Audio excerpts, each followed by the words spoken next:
नमस्कार दोस्तों, स्वागत है आप सभी का मेरे YouTube चैनल स्टेनो गुरु शिवा में। दोस्तों शुरू करते हैं आज की डिक्टेशन।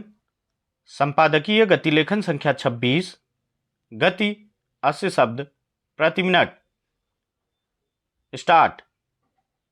एक संवेदनशील समाज अपने बीच पल रही नकारात्मक प्रवृत्तियों की पहचान करता और उसे नज़रअंदाज करने के बजाय दूर करने के लिए उचित रास्ते अपनाता है। विडंबना है कि हमारे आसपास कई ऐसी स्थितियां होती हैं जिन्हें लेकर समाज आमतौर पर उपेक्षा और कई बार उसे खारिज करने का रवैया अख्तियार कर लेता है। नतीजतन वह समस्या और जटिल होती जाती है।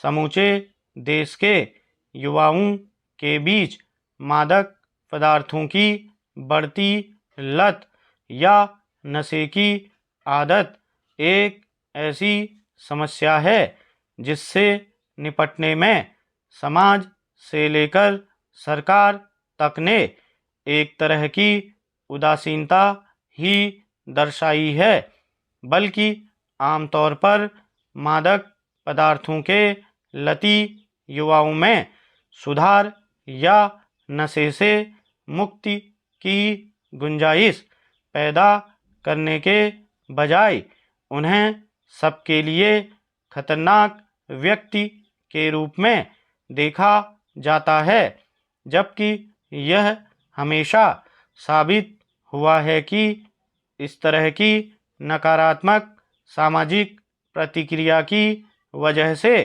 जो युवा मादक पदार्थों के दलदल से बाहर आ सकते थे, वे भी अपनी उपेक्षा और खुद को अपमानित किए जाने की वजह से उस संजाल में और ज़्यादा उलझते चले जाते हैं।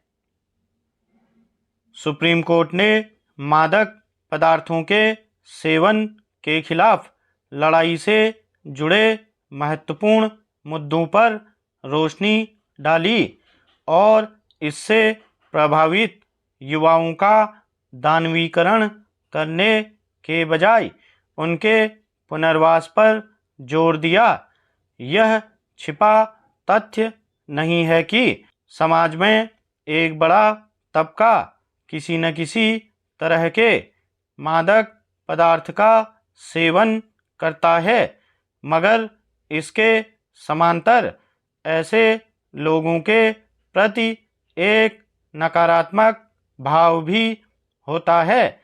जब कोई युवा संगति या अन्य वजहों से धूम्रपान, शराब या इससे ज़्यादा घातक नशीले पदार्थों का सेवन करने लगता है, तब उसके प्रति एक आम सामाजिक प्रतिक्रिया ऐसी नहीं होती जिसमें उसके उस जाल में फंसने के कारणों पर गौर करके उससे निकालने की इच्छा शक्ति दिखे। इसके उलट इस दुष्चक्र में फंसे युवाओं के बारे में नकारात्मक धारणा बनाई जाती है। सवाल है कि नशे के संजाल में फंसे युवा के एक बेहतर मनुष्य होने की उम्मीद पालने वाले समाज को इससे क्या हासिल होता है। व्यवहार मनोविज्ञान की कसौटी पर देखें तो मादक पदार्थों की लत या अनुचित आदत का शिकार हो गए व्यक्ति में भी अपने प्रति संवेदनशील बर्ताव और उचित तौर तरीके के जरिए बदलाव लाया जा सकता है। उसे इस जाल से बाहर निकाला जा सकता है। इस मसले पर सुप्रीम कोर्ट की पीठ ने मादक पदार्थों की लत के बहुआयामी कारणों की ओर इशारा किया, जिसमें शैक्षणिक दबाव, पारिवारिक अशांति और नशीली दवाओं की आसान उपलब्धता शामिल है। स्टॉप।